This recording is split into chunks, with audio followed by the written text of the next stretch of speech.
有抄袭，真的是齐婉柔抄我的，她是个小偷。够了，还在狡辩！早知你这么不知廉耻，当初就不该把你接回来，沾染了一身穷酸气，跟你那没出息的养父母一个德行。这就是我的亲生父母吗？为了一个毫无血缘的养女，竟然当众这样践踏我的尊严。这位女士，请你马上出去。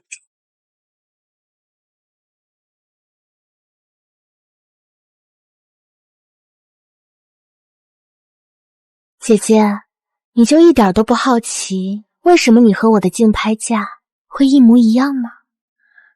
是你到底用了什么手段？因为只要我们在同一个屋子，我就能读懂你心里想的一切。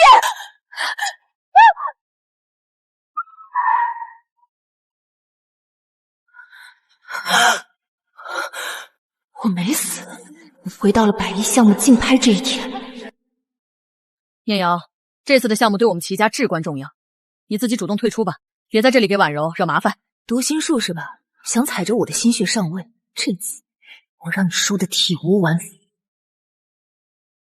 行，我退出这次竞拍。不行，你绝对不能退出！婉柔，你怎么糊涂了？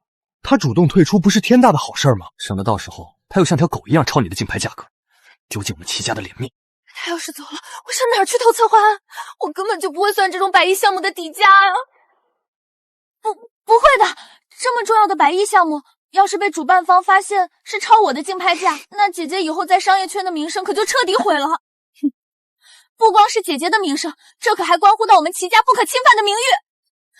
姐姐，为了齐家，为了爸妈，你这次肯定不会再抄我的，一定会自己好好写的，对吧？婉柔，你也太把他当回事儿，太相信他了。你别忘了，他要是不抄你的，他连走进这个大厅的资格都没有。你们难道还指望他这种一身穷酸气的土包子能自己猜中底价不成？简直是天方夜谭。婉柔，妈知道你心善，处处为他着想，但这种事儿可不能含糊。事关百亿项目和齐家的未来，这可是重任。我们全家可是把所有的希望都压在你身上了。要是少了他这么个绊脚石，你肯定能发挥得更好，拿下项目10拿9稳。妈，没有我，他连个屁都写不出来。你们还记得谁才是你们的亲生女儿、亲生妹妹吗？比起一个毫无血缘关系的养女，你们竟然这么对待自己的亲生骨肉，你们到底有什么资格为人父母？你这个白眼狼，敢这么跟我说话！妈，别打，还是让姐姐参加吧，多一个人也多一个机会。我受点委屈没什么，但绝不能让齐家错失这个项目啊！好了，各位来宾请注意，没有资格参与这次竞拍的人员，请迅速退到后排椅子落座。我们的百亿项目竞拍环节马上就要正式开始了。我听好了，老老实实坐着，别给我耍花样。这次你要是再敢抄婉柔竞拍价，丢了我们齐家的人，以后齐家就再也没有你这个女儿，直接给我滚！既然他能读取我的思维，那我就放空大脑，什么都不写，什么都不写。我倒要看看，没了我的脑子，这所谓的天才少女到底能写出什么惊世骇俗的底价？我倒要看看，没了我的脑子，这所谓的天才少女到底能写出什么惊世骇俗的底价？怎么回事？他为什么脑子里一片空白？快想啊！你快算价格！你不算我怎么抄啊？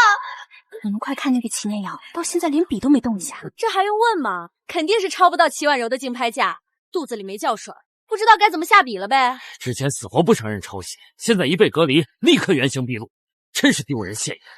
可是我看齐婉柔小姐好像也一直没动笔。你懂什么？这次的项目可是高达100亿级别，齐婉柔小姐谨慎一点也是理所应当的。就是，真正的大神都是在最后10分钟才写下答案的，这叫胸有成竹，一切尽在掌握。我看这次齐婉柔又要一战封神，稳稳拿下这个项目了，以后齐家的继承人非她莫属。同样是齐家的孩子，这智商差距真是天壤之别啊！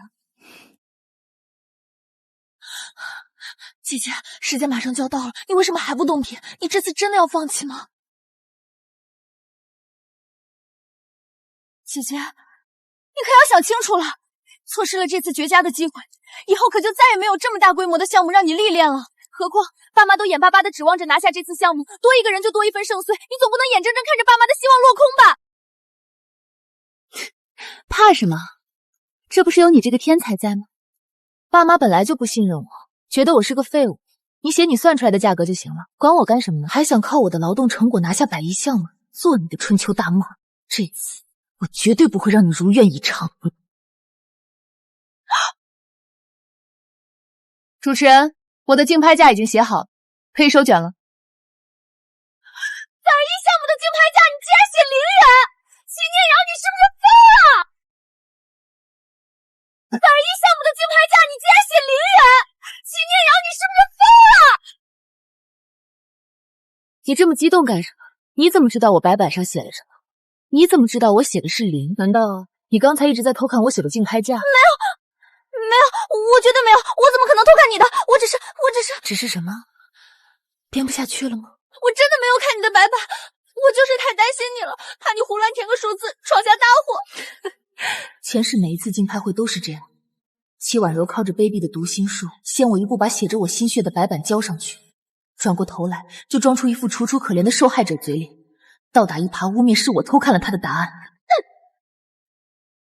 抄袭狗，滚出竞拍！姐姐，我一直把你当亲姐姐看待，你为什么要这样对我？活该，早就该有人教训你了。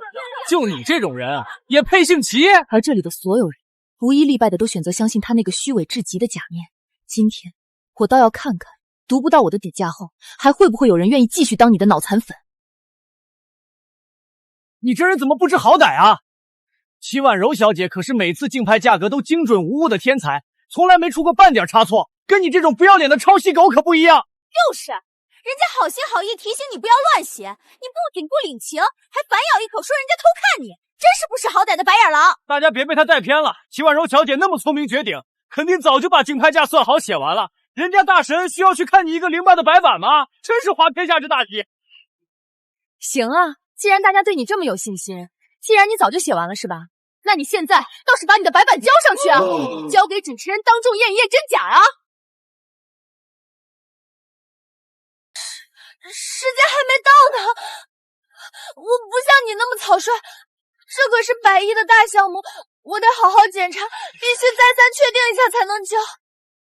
肃静，请保持会场绝对安静，不要影响其他正在思考的竞标者。希望各位参赛者可以谨慎一些。我再次强调，本次100亿项目的竞拍价格，每人只有1次提交机会，一旦离手，绝不可更改。齐念瑶女士，出于规则，我必须向您反复确认，您刚才展示的0元报价，是否真的是您最终要提交的竞拍价格？我很确定，这就是我的最终报价。姐姐，你疯了吗？你知不知道把这写着0元的蓝板交上去会有什么可怕的后果？一旦白板交上去，就再也没有反悔的机会了。如果你被主办方认定是恶意填零、故意捣乱会场，你以后都会被整个商业界永久取消竞拍资格的。那你就相当于被整个行业拉进黑名单了，还会让我们齐家颜面扫地，沦为全城最大的笑柄。你这么做，对得起爸妈含辛茹苦的一片苦心吗？颜面扫地，我看是你偷不到答案，马上就要原形毕露了。继续，我看你能演到什么时候。好了，各位，时间到，所有竞标填报环节正式结束，请大家立刻放下手中的笔，把白板扣在桌面上。我会亲自过去，挨个将白板收上来，任何人绝对不得再有任何改动。齐婉柔女士，时间到了，请立刻上交您的白板。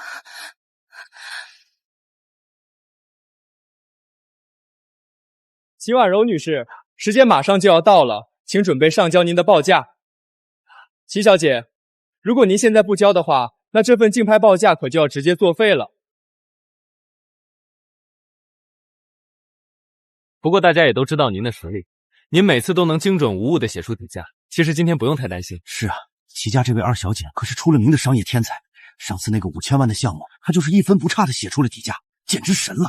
今天这100亿大项目，估计也只有她能拿下了，我们也就是来陪跑的。这次就算相差一些也无妨了，毕竟是100亿级别的项目，谁能算得那么精确？只要大差不差就行了。上一世，齐婉柔利用我精心算出来的竞拍价拿到项目，顺理成章继承齐家，我却被所有人唾骂，凭什么？主持人，再等我几分钟，我再确定一下最后的小数点，可以吗？抱歉，齐婉柔女士，如果延迟你的时间，这对在场的其他竞拍者是不公平的。行业规矩就是规矩，不可能因为任何人的身份而变动。还望齐女士不要让我们主办方为难。主持人说的不错，我的好妹妹，你不是每次都能精准写中底价吗？怎么今天卡壳了？这次给的这么迟疑，磨磨蹭蹭的，你该不会是根本不敢交竞拍价吧？没有，我怎么可能不敢交？你胡说！我只是想再仔细确定一下数据的准确度而已。毕竟这次项目关系重大，上百亿的资金盘子，绝对不能有丝毫含糊。我这是对投资方负责。你就别说话了，自己几斤几两没点数吗？说到底，还不是你刚才瞎搞小动作，耽误了人家的估算时间。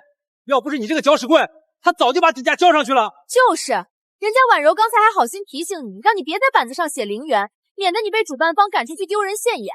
你倒好，反倒是恩将仇报，当众让他下不来台，真是个养不熟的白眼狼，不识好人心。你真的是好心为了我吗？当然了，我是你妹妹啊，我不为你为了谁。你横什么横？横着看吧，别以为你声音大就有理。到时候他交上来的竞拍价格要是跟主办方的底价一模一样，我看你还有什么脸在这大放厥词？一样，我倒要看看，这一次你没办法从我脑子里读到任何答案，就凭你那比脸还干净的模样，还能怎么跟价？秦念瑶，你刚才在干什么？你是不是又想抄袭婉柔的底价？你这丢人现眼的东西！婉柔有你这样不知廉耻的姐姐，真的是倒了8辈子血霉，不仅帮不上家族的忙，还处处拖后腿。我们齐家怎么生出你这么个浑身穷酸气、丢人现眼的东西？早知道你烂泥扶不上墙，当初就该让你死在外面，根本不该把你找回来。齐夫人，请注意您的言辞。大庭广众之下，您这完全是无端指责，您误会了。经过我们工作人员的初步核对，齐念瑶女士在本次竞拍中并没有抄袭任何人的竞拍价。这怎么可能？你不用在这里帮着她说话。她虽然身上流着我们齐家的血，但她是个什么货色？肚子里有几滴墨水，我这个当大哥的心里清楚得很。她连最基本的财务报表都看不到，不抄婉柔的答案，难道还能自己算出来100亿项目的底价不成？真是滑天下的大稽。齐先生，我再重申一遍。齐念瑶女士确实没有抄袭齐婉柔女士的报酬，因为她这次上交的竞拍价格是0元。0元？因为她这次上交的竞拍价格是0元。0元？哈哈哈哈！0元！我的天啊！我看啊，他哪里是想写什么0元？他分明就是这次没能偷抄到婉柔的答案，自己脑子里空空如也，根本不知道该写什么，才在白板上随便画了个0交快的，真是笑死我了！爸妈，这回你们把心放进肚子里吧，不用担心了，没有齐念瑶这个废物在旁边搞破坏，咱们家婉柔肯定能稳稳拿下这次的100亿项目。以后啊，我们齐家100年基业的未来就全指望婉柔了。婉柔，指望她？指望一个鸠占鹊巢的养女来光宗耀祖，却对自己流落在外的亲生女儿不管不顾，百般折辱。齐家还真是好大的做派啊，真是让人大开眼界。齐二小姐，大家可都伸长了脖子，翘首以盼的期待着你交出那个能带领齐家走向辉煌的底价呢。可是刚才主持人收板子的时候，你怎么交了个1个字都没写的白板上去啊？我刚才看姐姐你在白板上写了0。我怕你违规被赶出去，就想提醒你一下，这才耽误了我自己写数字的时间，真是不好意思，给大家添麻烦了，都是我不好。哎呦，我的乖女儿，你就是太善良了，你管那个白眼狼干什么？就是，大家听听，分明就是齐念瑶这个扫把靴故意写个0出来捣乱，恶毒的耽误了我们婉柔写下竞拍价格的时间。主持人，按照规矩，既然是有人恶意干扰，你们主办方就应该给我们齐婉柔一次重新填写的机会。再者说了，齐念瑶在这么高级别正规竞拍的白板上写0元，这纯粹是把严肃的竞拍当儿戏，严重违反了竞拍行业的规矩。这事儿绝对不能就这么算了，这得叫总负责人吴经理亲自过来定夺他的违规行为，把他这个搅屎棍彻底赶出会场。就是，要不是他刚才瞎搞打断我们的思路，我们怎么会差点没写完？严惩他，这种人根本就不该放进来污染空气，快去叫总负责人来把他赶出去！我看一会儿总负责人来了，他还能怎么嚣张？不见棺材不掉泪。这次齐念瑶被当众取消资格，以后齐家就彻彻底底只能指望咱们婉柔了，少了个碍眼的废物。出什么事儿了？在这种1000亿级别的竞拍会上吵吵嚷嚷的，成何体统？吴经理，快管管他！居然敢在竞拍单写0元底价！你是故意捣乱，破坏竞拍规矩！我看他根本不是来竞拍，就是存心搅局的。经理可不能纵容，必须严惩，不然竞拍全乱了。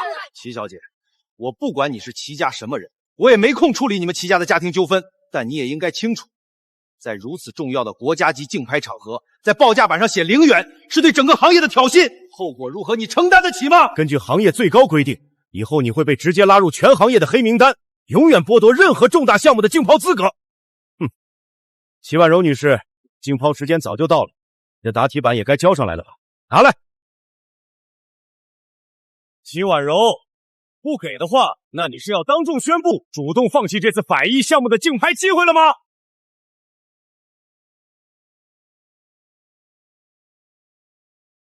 婉柔，你快交啊，时间马上就要到了。是啊，婉柔，时间不等人。妈，没事的，毕竟姐姐才是齐家血脉，我可以陪着她重新再写一次竞拍价，免得姐姐会多心，觉得我抢了她的风头。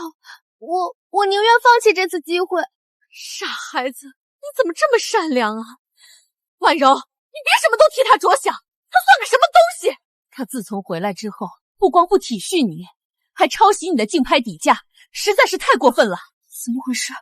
为什么我还是什么都听不到？齐念瑶到底在想什么？没有他的答案，我该写什么？别管他，只要你好好的，能为齐家拿下这个项目，妈妈就放心了。妈，我其实……妈，不要！不好意思啊，主持人，耽误时间了。这是我们家婉柔的竞抛价，你赶紧拿走吧。好的，齐太太。齐小姐，你这是没写竞标价吗？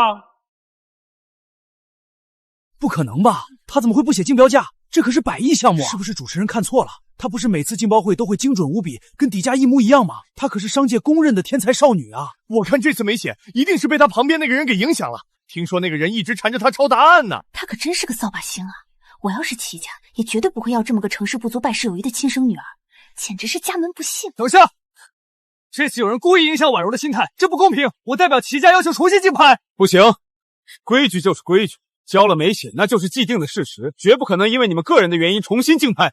错过了这次的项目，还有其他项目，希望齐小姐以后不要再犯这样低级的错误。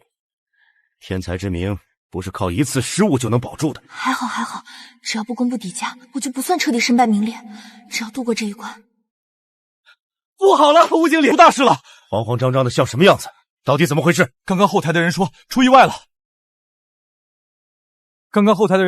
存放底价的牌子不小心被墨水洒上了，上面有几个数字彻底看不清楚了，关键数字完全辨认不出来了。什么？怎么会犯这种低级错误？所以这次竞拍不作数了。但项目方那边传来消息，说可以换个新的底价，让大家重新进行一轮竞拍。太好了，这是天无绝人之路啊！还是咱们婉柔运气好啊！老天爷都在帮我们齐家。婉柔，这次你一定好好写，千万不要再出错了，知道吗？这可是咱们齐家唯一一飞冲天的机会。我知道了，妈，我一定会努力的。某些人可别再不识好歹了，别因为某些扫把星的干扰，影响了咱们婉柔的决策。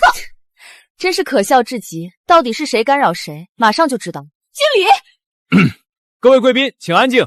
为了公平起见，以及防止某些作弊的情况再次出现，项目方刚刚做出了新的决定。项目方特意设定了2个不同的底价，规则是座位挨着的2个人，你们面对的底价是不一样的。所以大家这次可以完全放心，绝对不会出现任何抄袭的问题存在。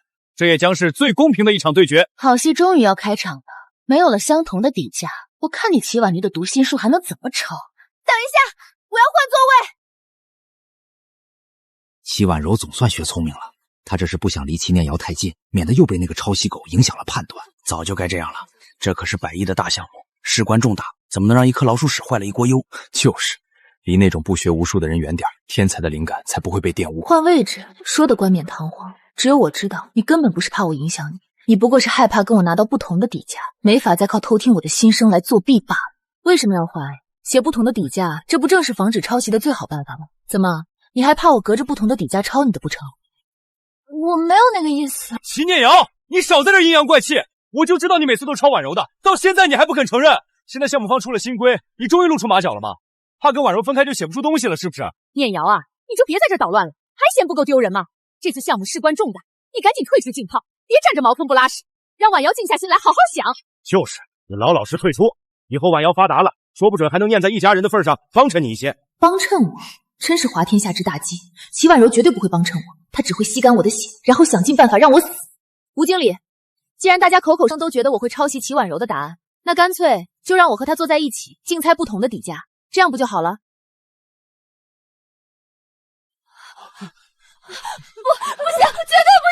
哦，为什么不行？你不是口口声声说我抄袭你吗？写不同的底价，不是正好能证明你的清白？我是觉得不能因为我一个人的事情就扰乱了整个行业的规矩。大家都是来参加竞高的，如果我们搞特殊，这样对大家也不公平，你们说对吧？你那点心思，我猜得一清二楚，想拿规矩压我，门儿都没有。经理，换个位置就行了。至于到时候我和姐姐是不是分到同一个底价，那要看位置的随机安排，这样顺其自然才算是真正的公平，对不对？少废话，位置绝不换，我们就坐在这里写不同的底价，只要我们写的是完全不同的项目底价，就绝对不可能出现抄袭的事情，这才是最绝对的公平。婉柔啊，妈觉得他这话也有道理啊。是啊，婉柔，只要你们挨着做，但写的不是同一个底价，这样他就彻底没法抄你的答案了。对，只要防住这个抄袭狗，凭咱们婉柔的天才大脑，这次项目咱们齐家肯定势在必得。你们这群蠢货，你们懂什么？没有他的心声，我拿什么赢？鉴于刚才的突发状况，竞拍重新开始。为了保证绝对公平，本次采用全新规则，相邻座位的竞拍底价截然不同。怎么会这样？底价不同，那我岂不是不能抄他的了？这让我怎么写？婉柔啊，你可一定要加油，千万别被周围的人影响到发挥。是啊，婉柔，要是把这次100亿项目拿到手了，咱们齐家可就是京市最厉害的顶流家族了，这全靠你的真才实学啊！爸妈，你们放心，我会尽力的。你笑什么笑？是不是知道自己比不过婉柔，在这阴阳怪气？之前你每次都抄袭婉柔的创意和估价，婉柔她大度，念在姐妹一场不跟你计较。但这次规则变了，马上就要见分晓。到时候成绩一出来，我看你这个厚颜无耻的抄袭者还能怎么辩解？是吗？那就睁大你们的眼睛看清楚，到底是谁在抄袭。各位，竞拍现在正式开始，倒计时30分钟。100亿项目的数额虽然棒大，看似是一块诱人的肥肉，但实际上暗藏着极高的资金链断裂风险。这样一个高风险低周转率的项目，真正的底价绝对不可能高得离谱。剔除风险基价后，最精准的底价应该是……怎么办？怎么办？这个什么狗屁100亿项目，我根本连财报都看不懂啊！随便写个数字嘛，100亿项目，那底价怎么也得几十亿吧？齐婉柔，你偷走了我前世的一切，这一世我要让你血债血偿。养父母是普通家庭，把我捡回去之后就当做自己孩子照顾。我一直想着等以后有出息了就好好报答养父母。磊瑶，爸妈知道你心疼我们，我俩在这里能过得好好的，你放心去吧，齐家能给你更好的帮助，不用挂念我们。在养父母强烈要求下，我还是跟齐家回去了。我想着等之后一定要把养父母接在身边赡养，所以我很努力的在大学学习经商，一晚又一晚的熬夜琢磨，为的就是早点能够赚钱，把养父母接来。可我没想到，后来参加的每一次竞拍项目底价，养妹齐婉柔都跟我的底价一模一样，我百思不得其解。最后竟然在最重要的一次竞拍时失去了所有，甚至连命也丢了。这回我不可能再让这样的事情发生，绝不可能。主持人，我写好了。这么快？这才过去多久？连一半时间都没到就要交上去了？他应该知道这白板交上去之后就不能再修改了吧？怎么这么草率？简直是在过家家！我看啊，他这是因为底价题目不同，抄不到齐婉柔的答案了，才要提前交卷破罐子破摔的吧？终于装不下去了吧？齐家怎么会有这样烂泥扶不上墙的女儿？简直太丢人了！我都替她感到害臊。齐念瑶女士，你确定现在就要把底价交上来吗？按照规则，距离结束还有10分钟的时间，你可以再检查一下。我很确定，不用改了。稍等，齐念瑶女士，请您先在位置上坐一下，暂时不能离场。还有什么事吗？刚刚项目总负责人传来最新指示，这次的100亿竞拍极其重要，为了杜绝任何暗箱操作的可能，采取现场当众公布底价的方式。现场公布？那岂不是大家立刻会知道我写了什么鬼东西？怎么办？交上去我就死定了。如果不交，时间到了，请各位立刻停笔，把各自的竞拍价交上来。齐婉柔女士，时间已经到了，请您配合。这次的100亿项目，我们婉柔势在必得。你还好意思笑？是不是知道自己不如婉柔，现在心虚的说不出话了？早知如此，当初就不该答应爸妈把你这个废物接回来添乱，丢尽了我们齐家的脸。婉柔，别紧张，深呼吸，你可是我们齐家的天才，每次都能精准写出项目的底价，这次也绝对不会出问题的。不像某些厚颜无耻的人，每次只会偷偷摸摸抄你的心血。大家就等着看吧，一会儿现场公布底价，他就要原形毕露，变成一条无家可归的丧家犬了。我看啊，这次的项目最终赢家肯定又是齐婉柔，她以前可从来没失手过。哎，看来以后还真得跟齐家打好关系了。这齐家马上就要一飞冲天了。你们听说了没有？这次要是齐婉柔拿下这个百亿项目，齐家未来的继承权可就板上钉钉是她的了。那可不，齐念瑶作为亲生女儿，一分钱家产都捞不着不说，还得眼睁睁看着一个养女走上人生巅峰。哎呦，想想都要气得吐血了吧？接下来我们将要宣读的是一直备受瞩目的齐婉柔蛇氏的报道。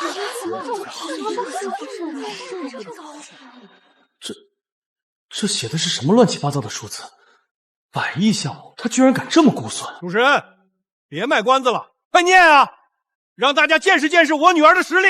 齐婉柔女士的最终报价是80亿。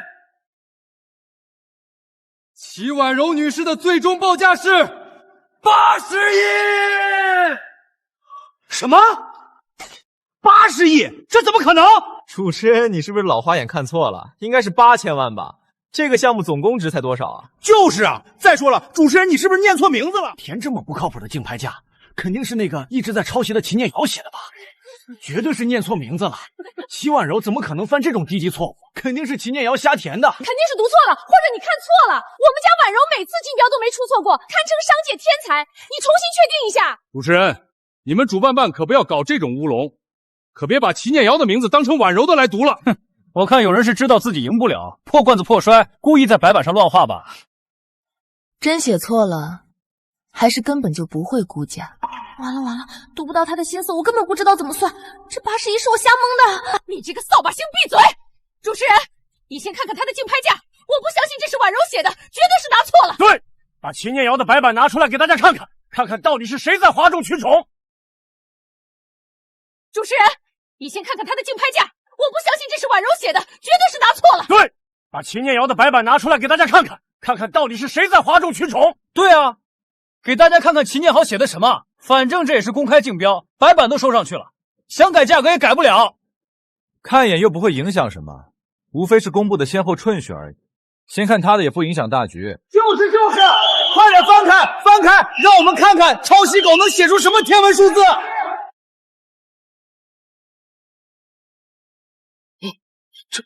这怎么可能？这次窃喜，看来齐念瑶也乱写了一个。只要他比我更乱，我就能把水搅浑。看来这次齐念瑶抄不到齐婉柔的答案，估计写的答案很离谱了。主持人，你别愣着，快点给大家看看啊，急死人了！齐念瑶女士，您确定您这次的报价没有任何问题吗？我很确定。装什么装？你这个死丫头，性子简直跟你那个穷酸的养父一个样，死要面子活受罪。早知道你这么给家里丢人现眼，当初就不应该把你接回来，我们齐家的脸都被你丢尽了。瑶瑶，多吃点，学习辛苦了。闺女，想买啥书就买，爸明天多干点活就有钱了。我本来也没想回来，我养父母对我很好，起码他们要比你们这两个所谓的亲生父母强得多。你们接我回来，根本就不是因为什么亲情，你们只是为了给齐婉柔铺路，你们事事都替她着想，把所有的资源和偏爱都给了她一个毫无血缘关系的养女，那你们将我这个亲生女儿置于何地？你们根本就没有资格当父母，既然你们这么爱齐婉柔，那还要我回来干什么？天啊，要真是这样的话，也不怪齐念瑶脾气这么凶。是啊，这偏心偏的也太没边了，这放在谁身上谁受得了啊？反了你这个逆子！好，既然你这么不识好歹，那从今以后我们齐家就当做没有你这么个女儿。从现在起，齐家以后的荣华富贵，齐家的任何东西都跟你齐念瑶毫不干关，你马上给我滚出齐家！太好了，只要把她赶出去，齐家的一切就都是我的了。行，正好今天大家也都在这里，各界名流齐聚，那就劳烦大家当个见证者，以后我齐念瑶是生是死，是荣是辱，也跟你们齐家没有半点关系。真以为你翅膀硬了？我告诉你，没有我们齐家的背景和财力支持，你在这个圈子里什么都不是。就是你这个白眼狼，你当初能从那个穷乡僻壤回来，还多亏了婉柔大度替你求情，你现在居然反咬一口，真是不知好歹。主持人，别磨蹭了，快把他乱写的价格给大家看看。我看他一定是写了个极其离谱的天价，不敢让大家看，才故意在这里吵架转移注意力的吧？他肯定是报了100亿以上的价格。之前要不是有我们婉柔护着他，他这么瞎干，早就亏得底裤都不剩了。齐家大哥真是个绝世大棒槌，亲哥竟然帮着养女踩亲妹，三观震碎！快公布价格，狠狠打他们的脸啊！齐念瑶女士，您这次的报价我会如实跟总负责人汇报的，请您绝对放心。如果出了任何问题，或者有人敢质疑您的专业性，我可以实名给您作证。哎，怎么回事？主持人这态度不对劲儿啊！难道齐念阳写的价格非常接近底价不成？不然主持人干嘛这么护着他？怎么可能？他绝对是没抄到齐婉生的答案，又偷偷抄了别人的吧？这次的竞拍价格，齐念瑶女士填报的数字是5800万。5800万，齐念瑶是不是疯了？这可是实打实的100亿级大项目，光是拿地的成本都不止这个数，竞拍底价怎么说也得1个亿起步吧？怎么可能是区区5000多万？简直是滑天下之大稽，开什么国际玩笑？果然是原形毕露了，抄不到别人的答案，现在就只能自己像个小丑一样乱写了吗？还好齐家刚刚跟他断绝关系了，要不然这齐家的脸面今天算是被他按在地上摩擦，彻底丢尽了。你这个扫把星，烂泥扶不上墙！要不是你在这里哗众取宠，能出这么大的乱子吗？赶紧滚回你那个收破烂的养父母那里去！别站在这里给我们齐家丢人现眼，还不快滚！丢人现眼的玩意儿！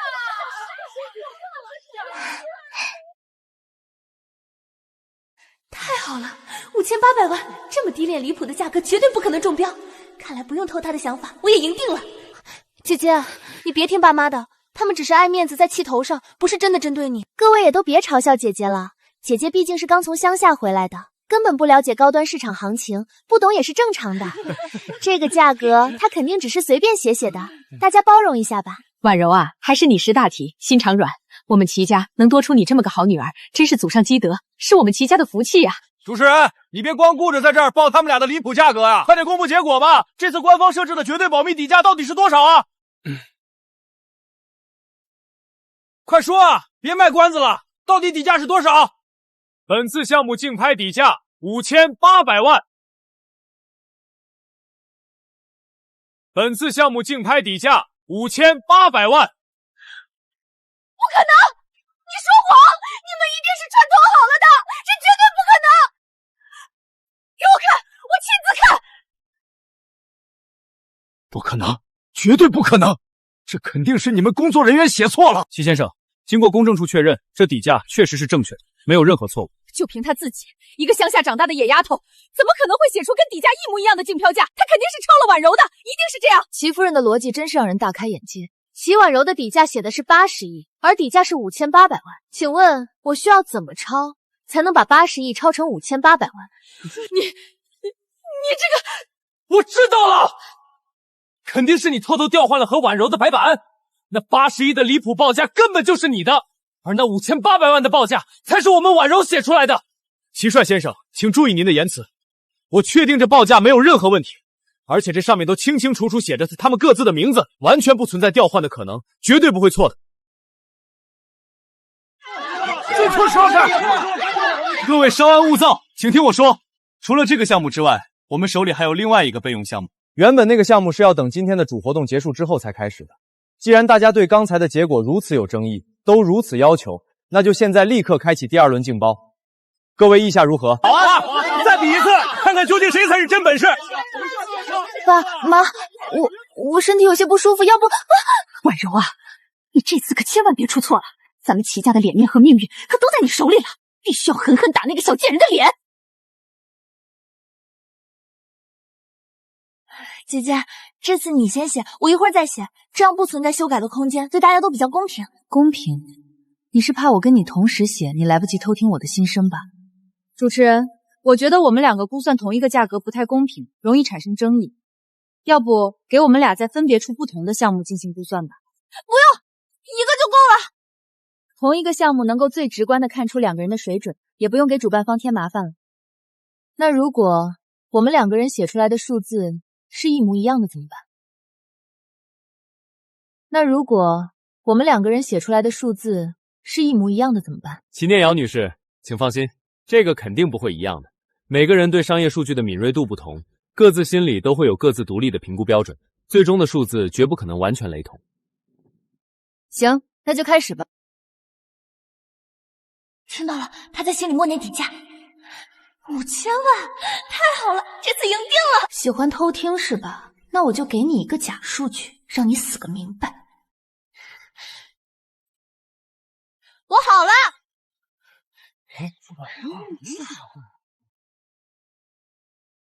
大家不用这么惊讶，这才是我的正常水平。刚刚第一轮的时候，确实是被一些外界因素影响了发挥。现在，请主持人来公布吧。姐姐，你怎么还没写完啊？你不是比我先写草稿的吗？难道是突然想不出来了？那看来刚才那个5800万的神仙预测，确实不是你自己算出来的呀。我也写完了。戚婉柔女士，在公布结果之前，我想再跟您确认一件事，请问您之前在所有的竞拍场上写下的每一个竞拍价格，真的都是您自己独立思考得出的吗？当然是我自己想的啦。其实我平时只是心疼姐姐，不想让姐姐输得那么难看，才偷偷把答案让她看的。可这次事关我们齐家的生死存亡，我只能对姐姐说一声抱歉了。我必须拿出真正的实力。听见没有？我们婉柔从小就冰雪聪明，而且还特别重情重义。哼，就是某些靠着见不得人手段上位的人，自然是没办法跟我们婉柔相提并论的。你就这么自信？你白板上写的一定是对的？那是自然。你难道没看到大家刚才看我时那震惊的眼神吗？他们早就被我的实力折服了。主持人，时间也差不多了，你还磨蹭什么？不会把底价和我们的答案公布了吧？这次我倒要看看，在全场这么多人的注视下，你那偷来的底牌彻底曝光时，你还能怎么辩解？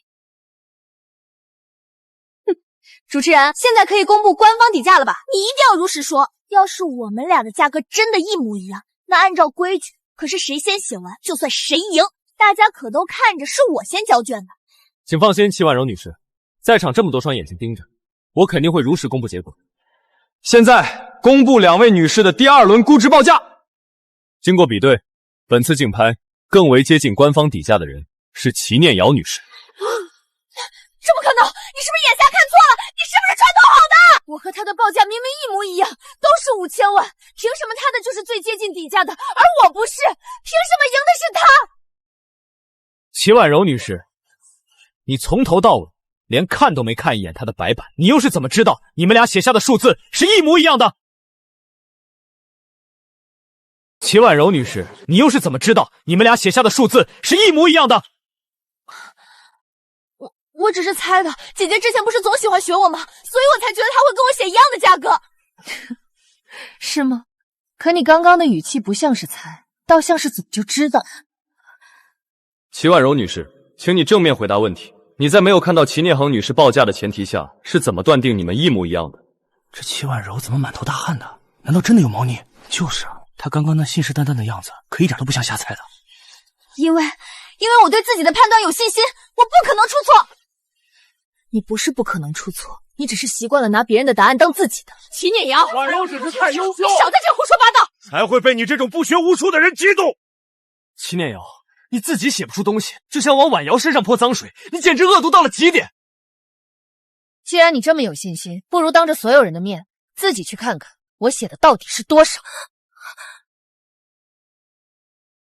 既然你这么有信心，不如当着所有人的面，自己去看看我写的到底是多少。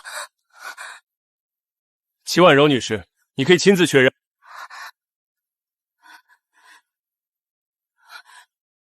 不可能，这不可能！你刚刚明明不是这么想的。婉柔这话是什么意思？什么叫明明不是这么想的？哦，我刚刚想的什么？你怎么会知道？我的意思是，我是说，你刚刚明明先写了那么久，不可能写出这个低的价格。是啊，我先写了很久，可我写的未必就是最后交上去。齐婉柔，你觉得你想的那些见不得光的东西，能瞒得过我吗？我早就猜到你会等我想出步骤，再抢先一步写完，反咬我抄袭。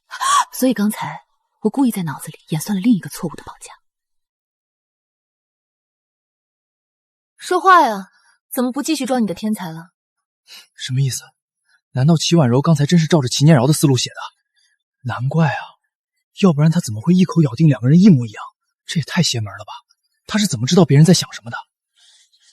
不是的，我没有，我只是碰巧写错了而已，真的是碰巧。碰巧？第一轮你什么都没写，交了白卷；第二轮你离谱的写了80亿；第三轮你又信誓旦旦认定和我一模一样。齐婉柔，你的凑巧未免也太多了吧？就算这样，也不能证明婉柔有问题。她只是状态不好，是被你这个扫把星影响了情绪才会发挥失常。这就是我的好母亲，事到如今还要用这种荒谬的借口来维护一个吸血鬼。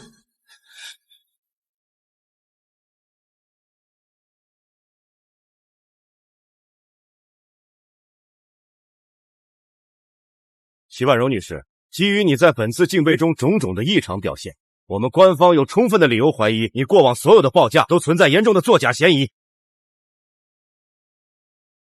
有，我没有作假，你们这是污蔑，你们不能凭这个就随便定我的罪，我是齐家的千金。是不是污蔑，不是你一句话说了算的。你在整场竞拍中多次表现出明显的违背专业常理的异常行为，尤其是刚才，你在未查看他人报价前就干定自己与齐念豪女士一模一样，这根本不符合任何商业估值的常理逻辑。按照行业最高规定，一旦竞拍人存在重大的诚信和作弊嫌疑，主办方有绝对的权利暂停其竞拍资格。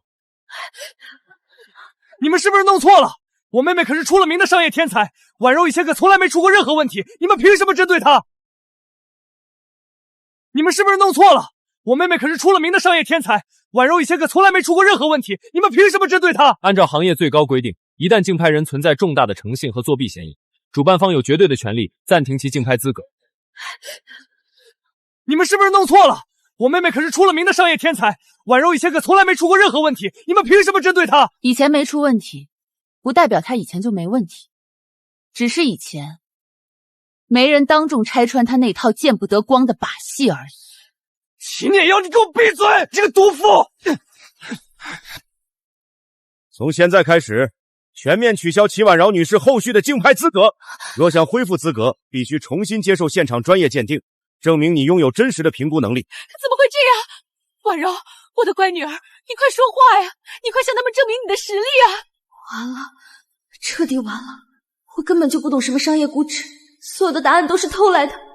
一旦鉴定，我就真的全毁了。为了公平起见，也为了还行业一个交代，我们可以现在就安排一场临时的估值鉴定，同样的项目资料，同样的时间，当场演算，当场出结果。齐婉柔女士，你敢接吗？怎么，你不是一直标榜自己的报价都是靠真本事算出来的吗？现在官方把证明自己的机会都摆到你面前了，你怎么反而变成了缩头乌龟，不敢应战了？不会吧，他该不会真没那个真才实学吧？要是真有能力，这可是最好的自证机会，现场鉴定怕什么呀？难怪刚才第一轮一直拖着不肯交白板，原来是个草包。妈，爸，救救我！齐婉柔女士拒绝现场鉴定，官方将视为默认存在重大能力造假嫌疑，即日起暂停其在业内全部竞拍资格，并将今日造假结果通报全行业。齐婉柔、齐家，你们前世加诸在我身上的屈辱，今天我终于加倍还给你们了。不，你们这样不公平，这不可能，这绝对不可能！这齐家千金是不是疯了？敢在这里大呼小叫，质疑官方？说不起就喊不公平，真当这是他家后花园啊？这吃相未免也太难看了。齐婉柔女士，你是在质疑我们项目组的专业性，还是在质疑在场所有人的眼睛？我不是这个意思，我只是觉得这数据不对。行了，我们竞拍会向来以理服人，绝不容允许任何人泼脏水。为了服众，也为了让某些人彻底死心，我可以再给齐婉柔女士最后一次机会。齐婉柔女士，请你现在立刻当场说明，刚才这轮项目你的报价思路是什么？风险点你怎么评估的？回报周期你到底是怎么算的？为什么你最后会得出5000万这个精确的数字？我是综合了市场行情，然后判断出来的。具体呢？哪部分市场行情？你参考了哪一项核心数据？你压价和抬价的逻辑依据分别是什么？具体呢？哪部分市场行情？你参考了哪一项核心数据？你压价和抬价的逻辑依据分别是什么？说。就是正常分析，结合了。喂，你那么大声干嘛？婉柔，你别紧张，你平时在家里怎么分析的？现在就怎么大声说出来，给他们点颜色看看。是啊，婉柔，你每次都那么厉害，回回都能算中底价，你是商业天才啊！这次也一样，别被他们这阵势吓到了。妈妈相信你。婉柔，拿出你齐家千金的气场来，让他们见识见识真正的实力。我怎么知道怎么算的？我就是个废物，我一直都是偷听齐念瑶的心声啊！可是他刚才想的明明是5000万，为什么结果是1300万？为什么？你当然说不出来，因为这些严密的数据是日夜夜推演出的复杂逻辑，从来都不是你这个废物算的，而是我。齐婉柔女士，如果你真的像外界传言那样独立完成过这么多次精准报价，你绝对不可能连最基本的分析逻辑都说不清。我再问最后一遍，你为什么认为这个项目值5000万？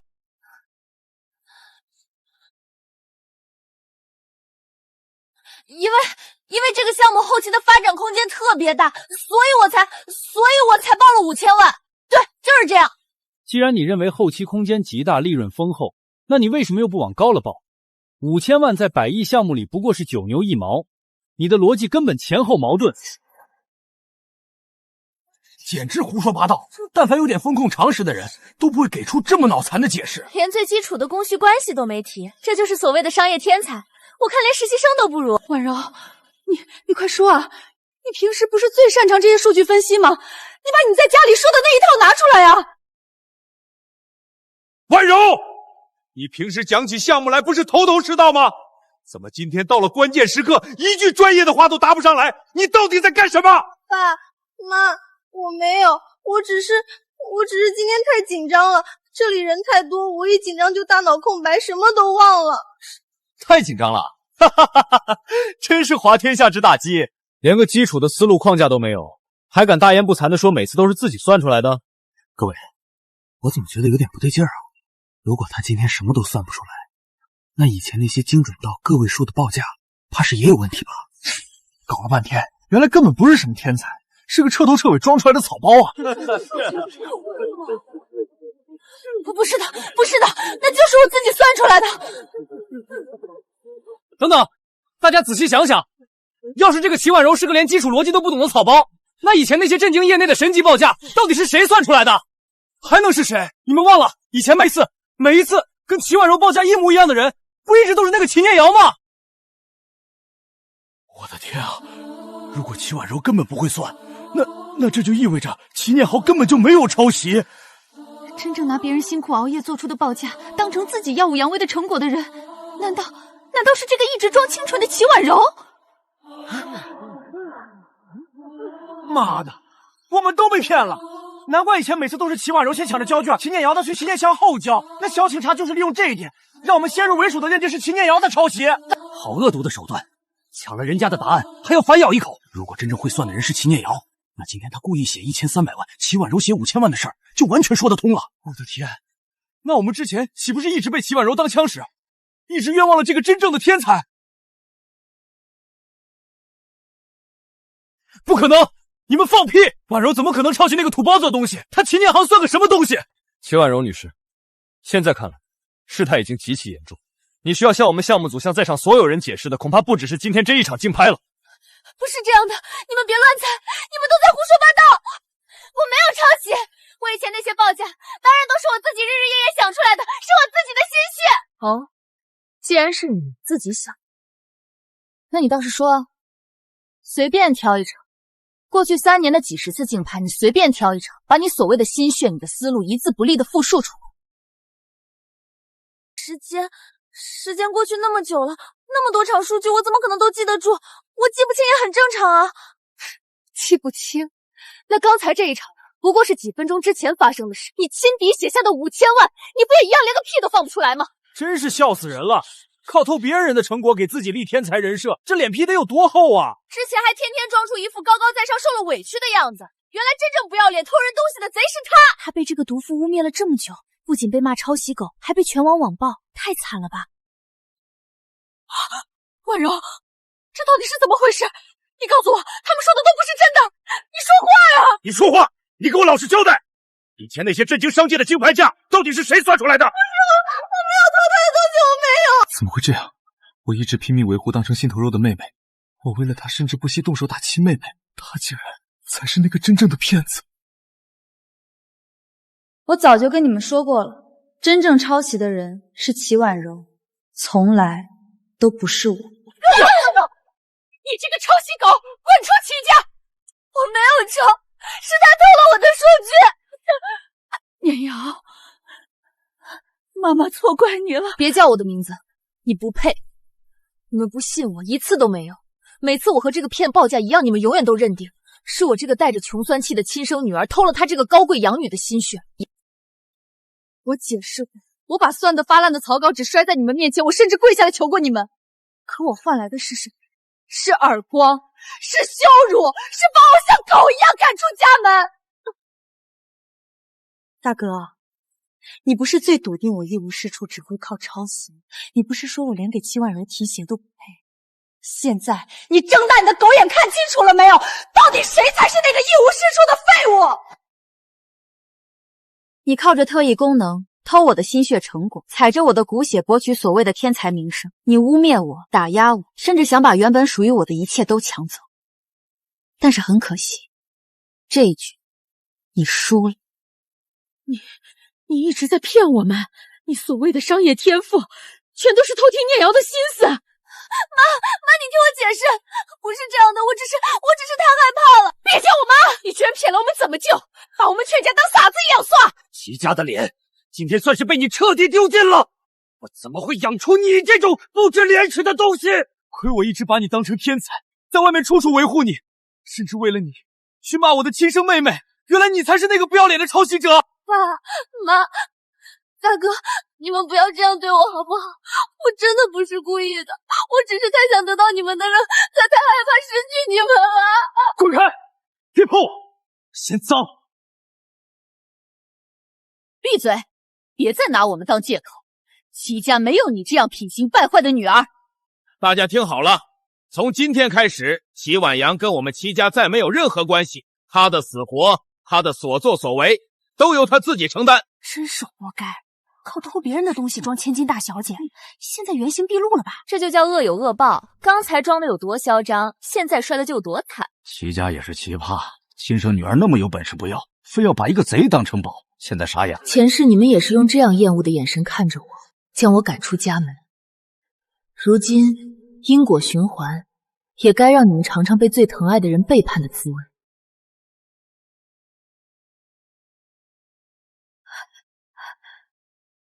念瑶啊，刚才的事儿是我们误会你了，妈真的没想到那个逆女居然藏得这么深。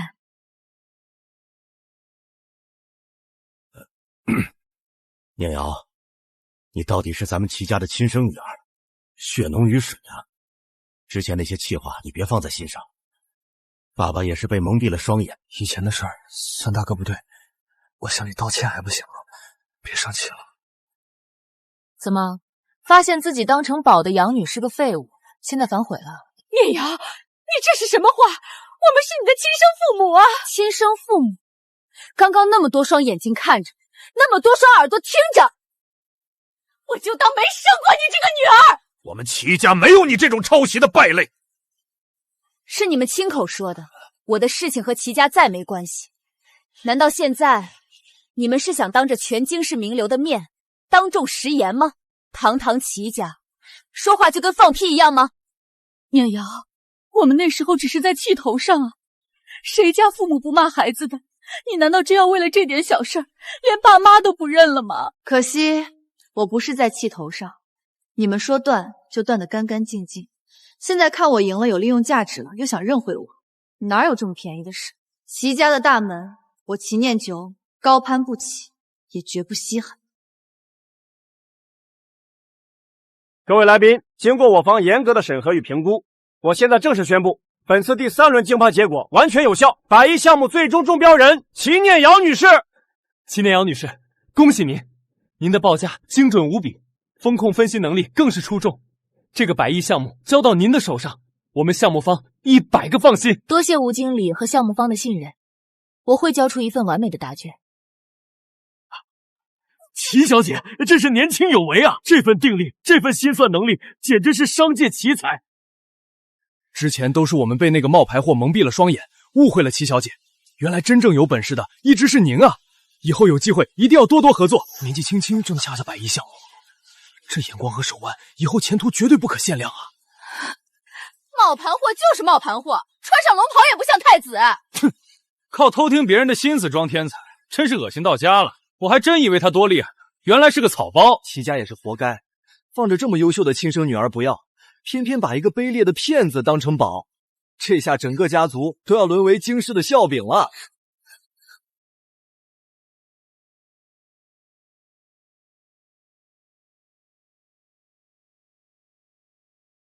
据本台最新消息，前齐家养女齐婉柔因涉嫌长期商业窃密与能力造假，已被业内多家大型集团联合抵制。主办方重启调查，其过往参与的竞拍记录均被证实存在严重作弊行为。齐总，这是最新的行业通报，业内已经全面封杀了齐婉柔，她名下的所有资产也面临违约清算，咎由自取，不用再关注她了，让她自生自灭。另外，齐家父母和齐帅今天又来公司楼下堵您了。齐家昨晚刚发了公关声明，宣布早已和齐婉柔断绝关系。齐家二老说只要您愿意回去接手产业，过去的事都可以翻篇。齐家的一切以后都是您的。翻篇？有些伤不是一句轻飘飘的翻篇就能抹掉的。通知保安部，以后看到齐家的人直接轰走。明白。我连见都不会见他们一面。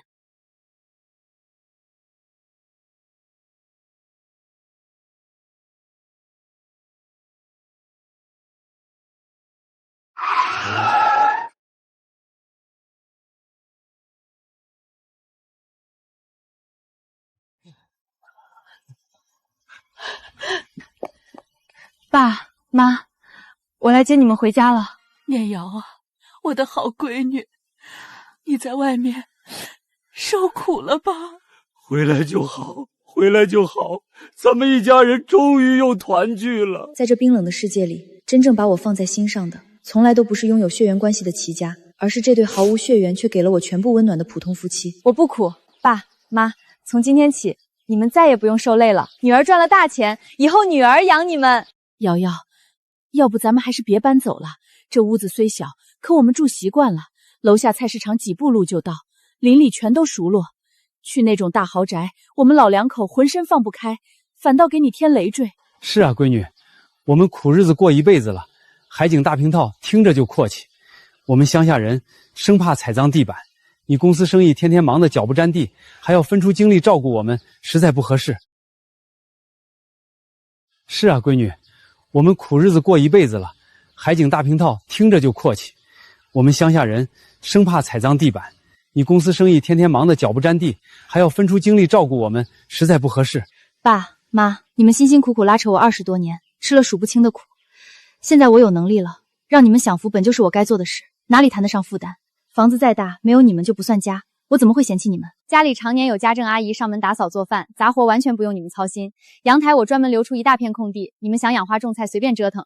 厨房全套厨具全都配齐，想吃老家小菜随时能动手。小区楼下有花园棋牌室，一堆同龄老人，不愁没人聊天解闷。那我们搬过去之后，还能时常回这边串门看看老街坊吗？这么多年邻里情分，总得打声招呼。当然可以，这辆车以后你们随便用，什么时候想回来取旧东西，找邻居唠嗑，跟我说一声，保镖全程接送，绝不限制你们。还记得你10几岁那会儿，放学立马跑来摊子帮忙，冬天冷风刮得双手通红，半点不喊疼。那时候我们只盼着吃饱饭，哪里敢奢望坐上这种车，住海景大房子。这些事儿我一件都没忘。